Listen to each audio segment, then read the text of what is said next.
In regard to methodology in interfaith dialogue,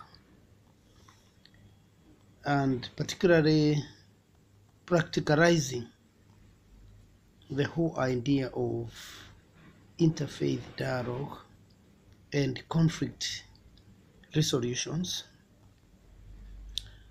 we need to consider several factors. One is developing empathy. The second one is admitting to problems and shortcomings. Another one is building relationships. And another one is addressing justice issues in interfaith conflict. And another one, very critical, is acting together. We must act together.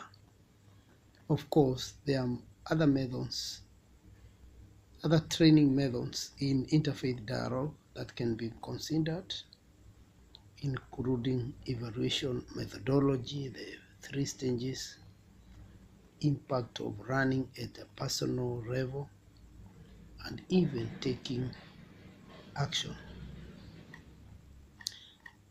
Going back to the first item mentioned, developing empathy, we need to consider again 6 items.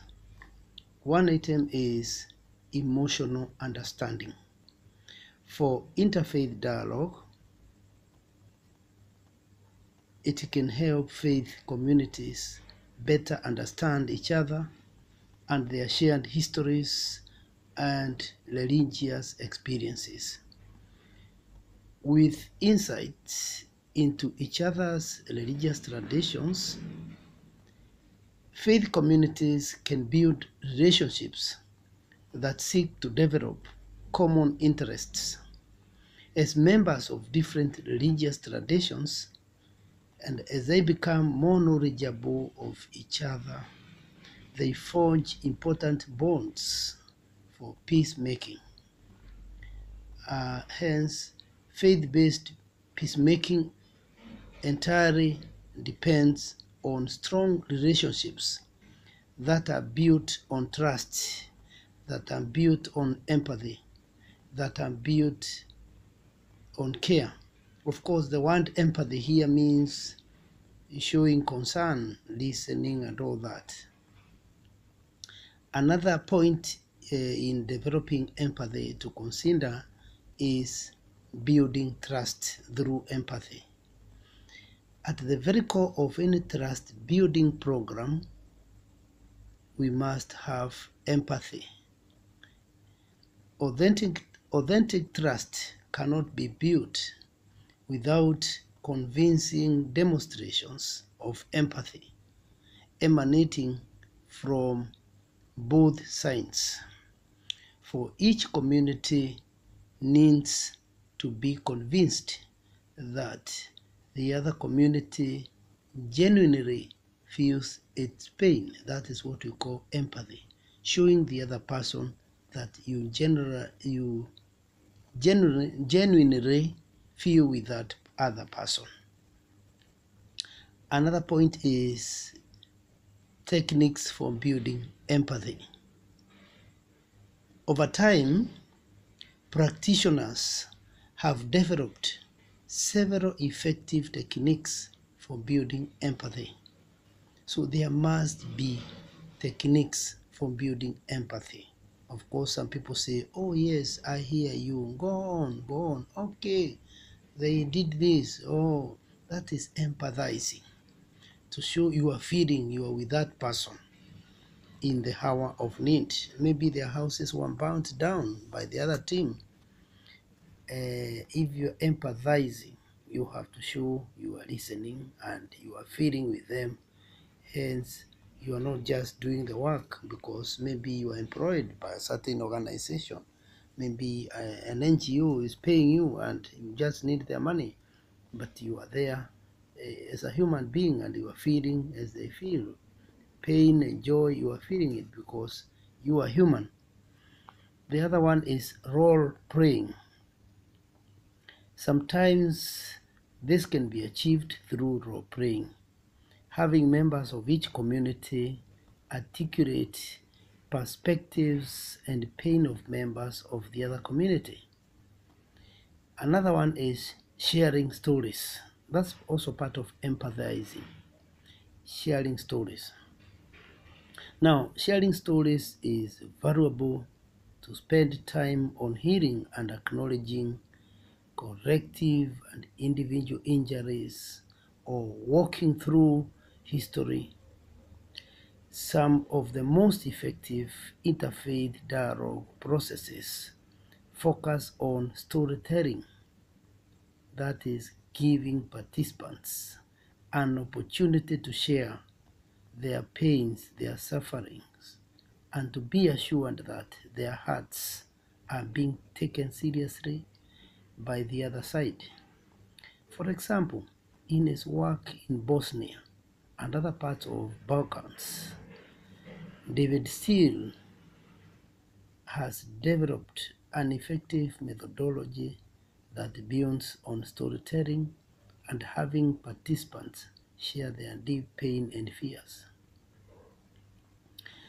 Another point in empathizing is developing shared mourning processes.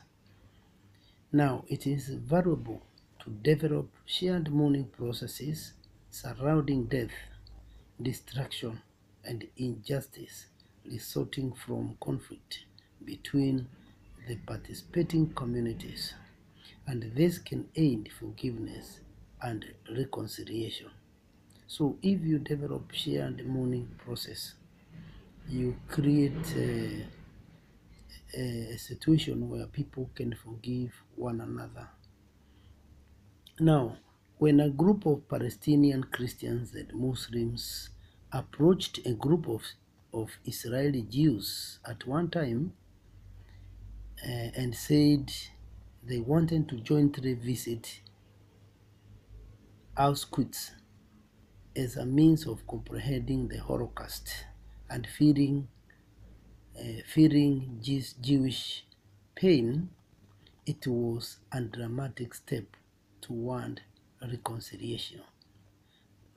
That in itself is empathizing, showing that you are feeling with those people. Whether it's a pain where the ancestors were mauled to death, they were hacked to death, they were beaten, they were killed, they were done all this, even those so-called historical injustices, they may affect the succeeding generations. And the better way is to empathize and say, I want to visit the memorial sign, or where there is a memorial sign of those people who went many years ago. That's all empathizing, because these people carry the collective memory and people continue to feel pain because of the past atrocities somehow.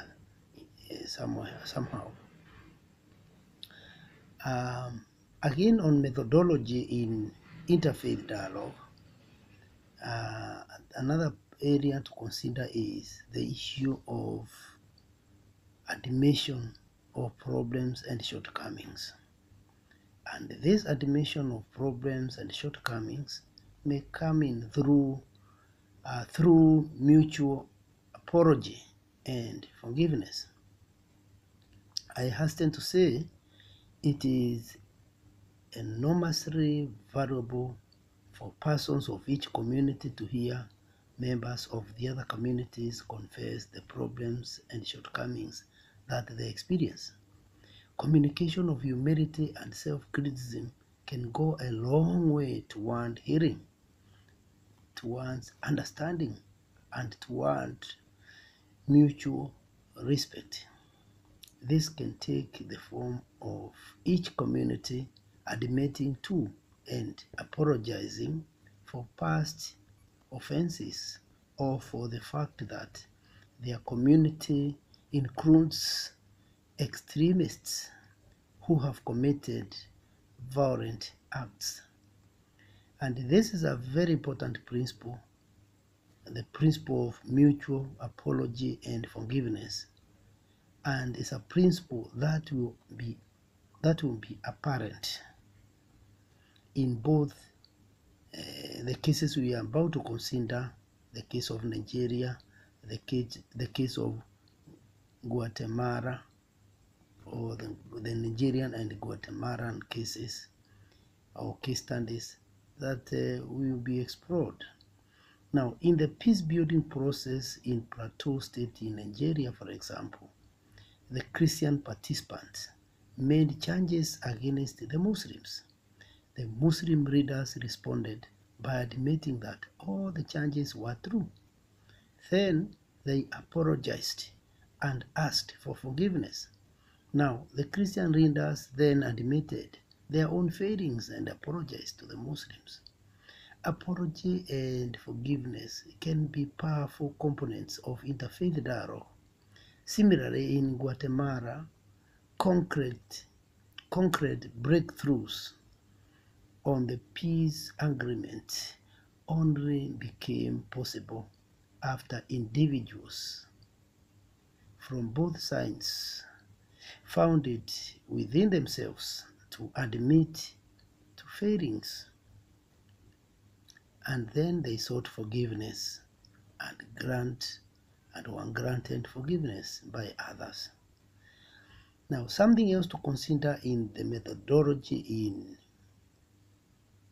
conflict resolution and interfaith dialogue is building relationships. We must build relationships in order to succeed in this endeavor.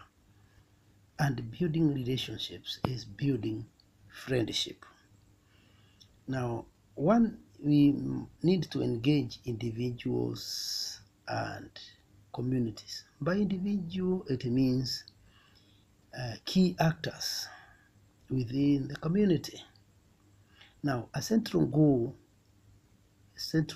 should be the building of relationships between the participating individuals and between communities. For example, Israeli and Palestinian teachers from the Middle East Children's Association collaborated on the creation of educational materials.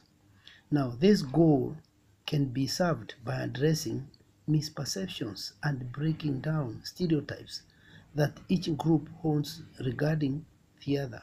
For example, this kind of relationship building has been dramatically achieved in the aftermath in the interfaith workshops organized by the International Center for Religion and Diplomacy between Muslims and Hindus in conflict-torn Kashmir.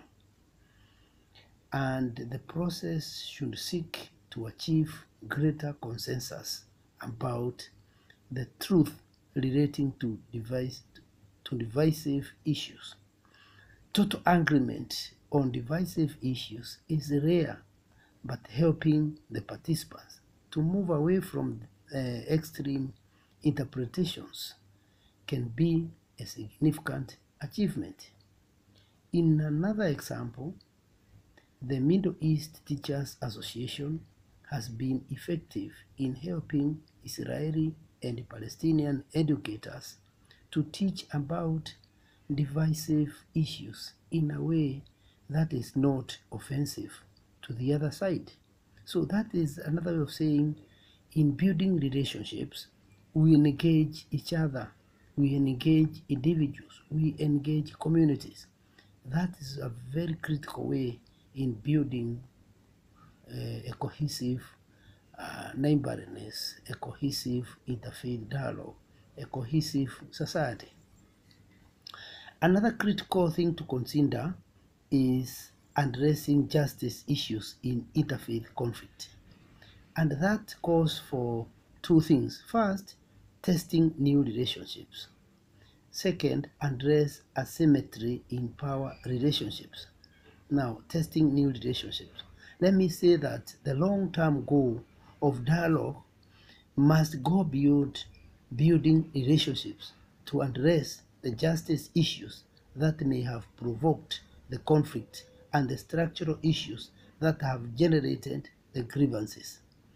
At the base of most interfaith conflict rise on issues that relate to justice for each community. Dialogue needs to address these issues in hopes of creating greater mutual understanding or even joint efforts to achieve a more just society.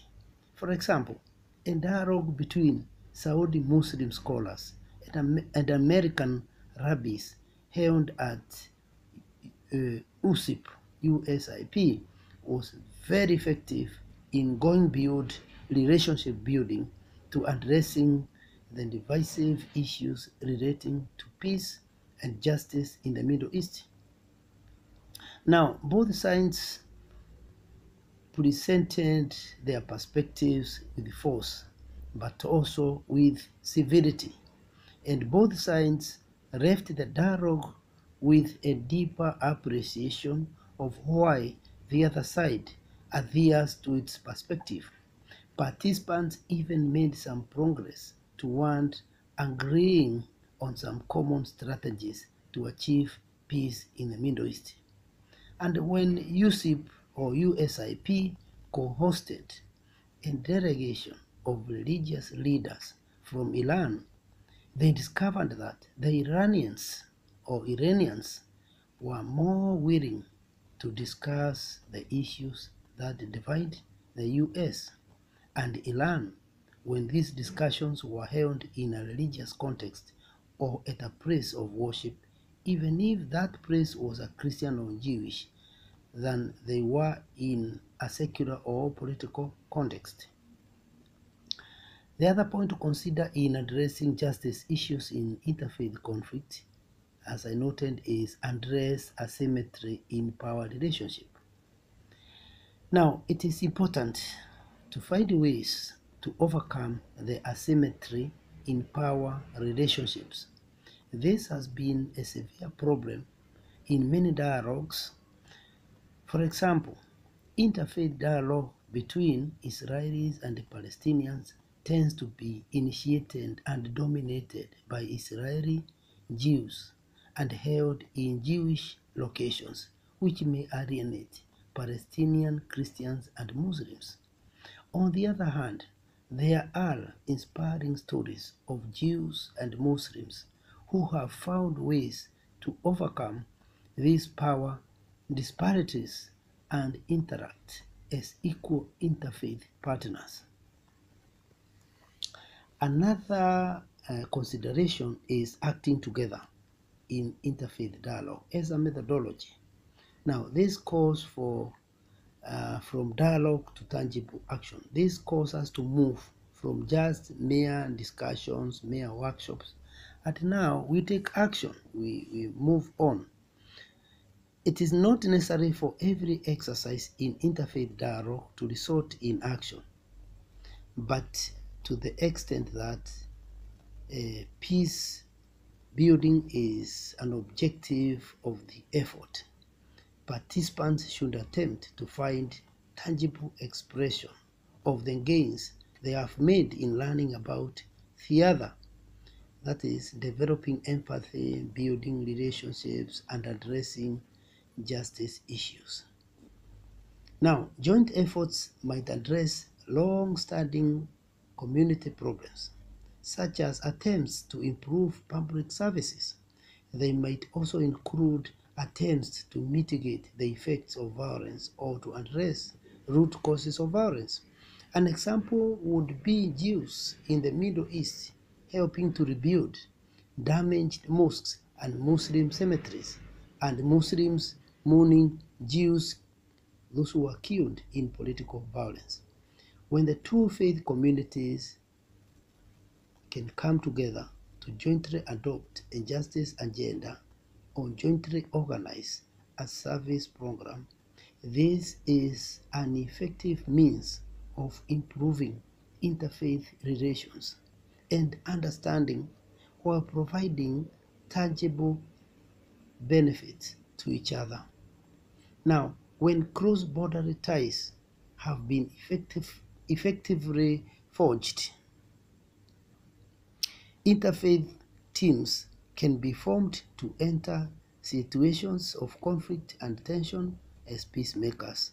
For example, the Sudan Interreligious Council has organized such teams to go as peacemakers to all of Sudan's conflict-prone regions.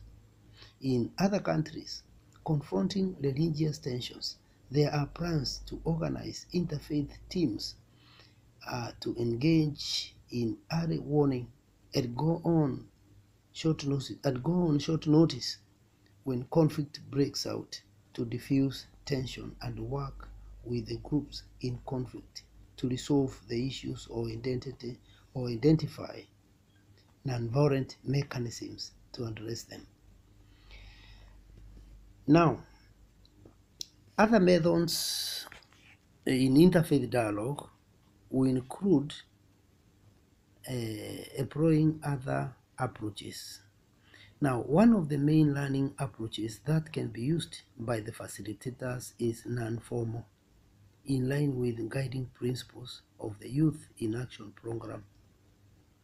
And of course, Youth in Action program or Youth in Action defines non-formal learning as non-formal learning or passive but voluntary learning that takes place in a diverse range of environments and situations for which teaching, training, and learning is not necessarily their sole or main activity.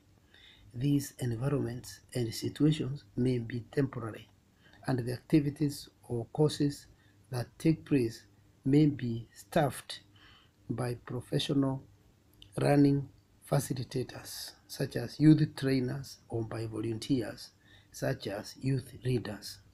The activities and courses are planned, but are seldom structured by conventional rhythms or curriculum subjects. They usually address specific target groups, but rarely document or assess learning outcomes or achievements in conventionally visible ways. The trainers can use a wide range of tools to enrich the learning experience of the participants, including quizzes, friendly dragons, then group discussions, PowerPoint presentations, DVDs, reflection groups, art and crafts, role play stroke drama, one-to-one work as and when required, visits to places of worship, visits to NGOs in selected places, question and answer sessions with invited speakers, and by offering more informal optional chats during or after dinner. Concerning evaluation methodology, there is need for a multi-pronged approach to evaluation. Methodology 1 is evaluation questionnaires, where all participants are encouraged to complete evaluation questionnaires at the end of the course. Methodology 2 is evaluation flip chart sheet.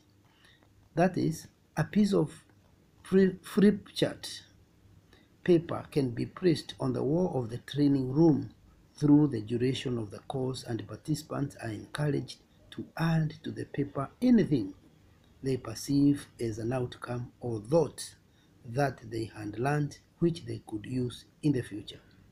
Methodology 3, that is, daily chats between the course evaluator and the participant.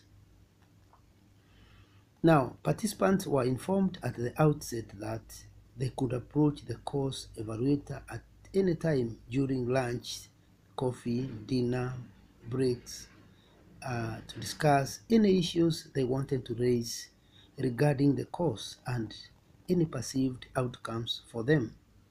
The course evaluator also took the opportunity to approach participants during breaks to speak directly to them informally about how the course was impacting on them and their ideas about their work, etc. This had to be done very sensitively, taking into account the need for participants to rest, to reflect, and to spend time with other participants during the breaks. So it has to be done carefully so that you don't appear like you are isolating some people during break time, as if you are conspiring. These are the three evaluation methods that we have considered. As we move on to conclusion of this long lecture, we need to consider the impact of running at a personal level, or impact of taking action. A number of open questions can be included in the questionnaire to give participants the opportunity to express themselves fully regarding the training.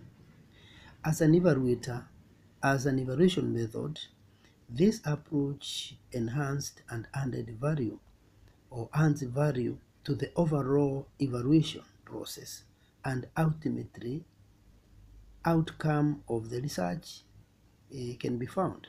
The course evaluator may capture the learning from specific activities and exercises, which is often a failure of a generic evaluation form, the latter providing an overall picture of how the training was perceived by participants. Some of the following remarks may come up. Somebody may say, for example, I quote hypothetical remarks. I learned that we should never judge a person or culture or religion only with our own criteria, that is ethnocentrically, but instead we should first understand what his or her background is. That is urging cultural relativism rather than cultural ethnocentrism, where you judge others according to your own standard. A person can also say, can also be quoted saying, I did like it a lot. I did like it a lot. It was useful both for personal experience and tools for development of home country situations. Another one can say, in a multicultural setting, I've learned to listen, to respect each other. I learned how to learn from each other. I learned how to exchange ideas. I discovered new knowledge. I learned about different countries, what is being done in other countries, in other organizations, in terms of inclusion and inclusion of people with less advantages. I've learned how to be inclusive. Another one can also say, I truly think that a part of my ideology towards interaction between different cultures, this has dramatically changed in a very positive way. Thanks to the interfaith dialogue course, it has changed my life for the better. I learned, another one can say, I learned that some minority communities are more vocal than others, and we need to make more of an effort to include those that are less vocal as well. It is so easy to exclude the minority of minorities. It is so easy to exclude those who are not talking, yet the pain remains. So in other words, after all these evaluations, we may find that the whole interfaith course, interfaith dialogue course, or conflict resolution course can change a person to learn to appreciate other people, to employ relativism used in philosophy and other sociology and other disciplines, where you appreciate that your truth is not necessarily my truth. Your view is not necessarily my view. That if we put number 6 on or number 9 and turn it the other way around, to some it will look number 6, to others it will look number 9, meaning we could all be correct because we see things in different ways. The only thing is to harmonize our understanding of that which is troubling us, that is putting us in a bad mood. Thank you very much.